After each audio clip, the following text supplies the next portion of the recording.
Alamin ang latest weather update ngayon dito sa Sir Aris Official Weather News Today.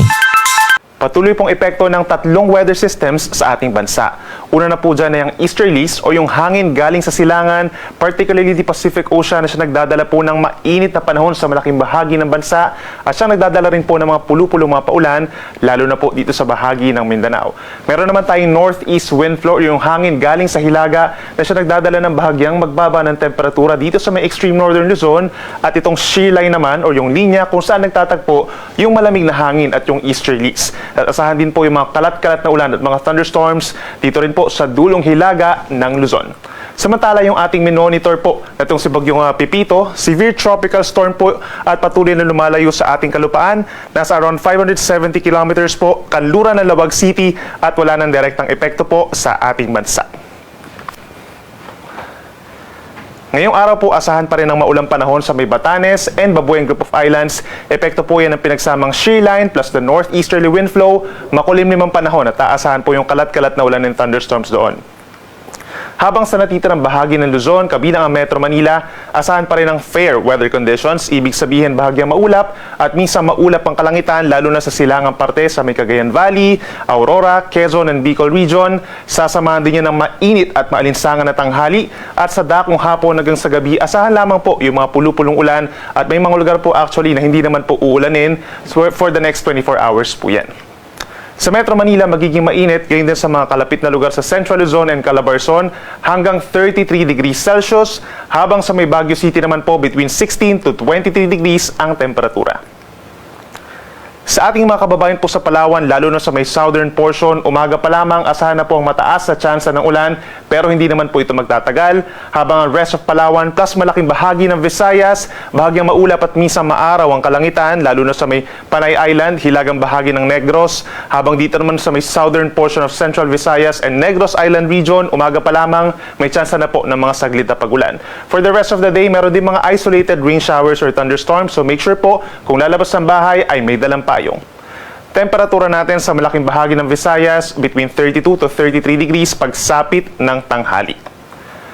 Pagsapit naman sa Mindanao, magkakaroon ng mga paulan ang ilang bahagi nito, kabilang na ang Caraga region and northern Mindanao. Make sure po na meron tayong dalang payong kung lalabas ng bahay dahil sa epekto yan ng easterlies o yung hangin galing sa Pacific Ocean. May mga kalat-kalat na ulan and thunderstorms. Posible rin ito mag-cause ng mga saglit na baha o mga pagguho ng lupa.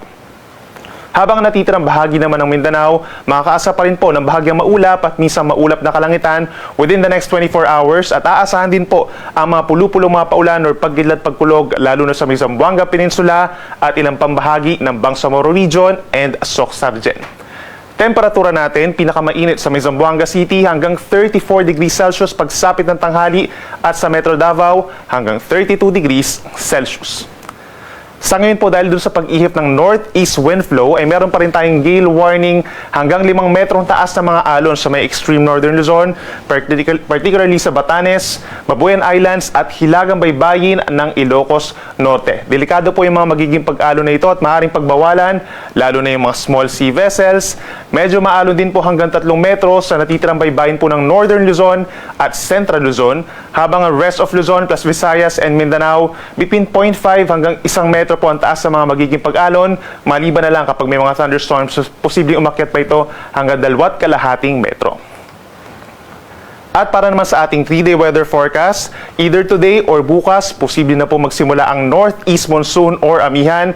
Ito yung malamig na hangin galing po dito sa may mainland Asia, at nagpipik po ito pagsapit ng December, January, and February, at posibleng umakyat sa malaking bahagi ng Luzon, Visayas, and some parts pa of Mindanao. In the next 3 days, wala naman tayong aasahang bagyo na papasok ng ating Philippine Area of Responsibility. Yung mga paulan natin, concentrated pa rin sa may extreme northern Luzon, dahil po yan sa shear line sa Batanes and Babueng Group of Islands, habang ang natitirang bahagi pagsapit ng Wednesday and Thursday, partly cloudy to cloudy skies in general na sinasamahan ng mga saglit na ulan or thunderstorms. Pagsapit naman po ng Friday, November 22, may mga lugar pa rin dito sa Mindanao na mataas ang tsansa ng ulan dahil sa easterlies.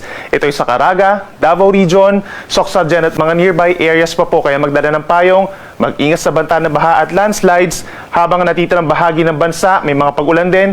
Shear line patuloy pa rin po dito sa may extreme northern Luzon at mga isolated thunderstorms sa natitirang bahagi ng bansa. Sa sunrise po natin ay 1 minuto bago mag alas 6 ng umaga at ang sunset ay 5:24 ng hapon.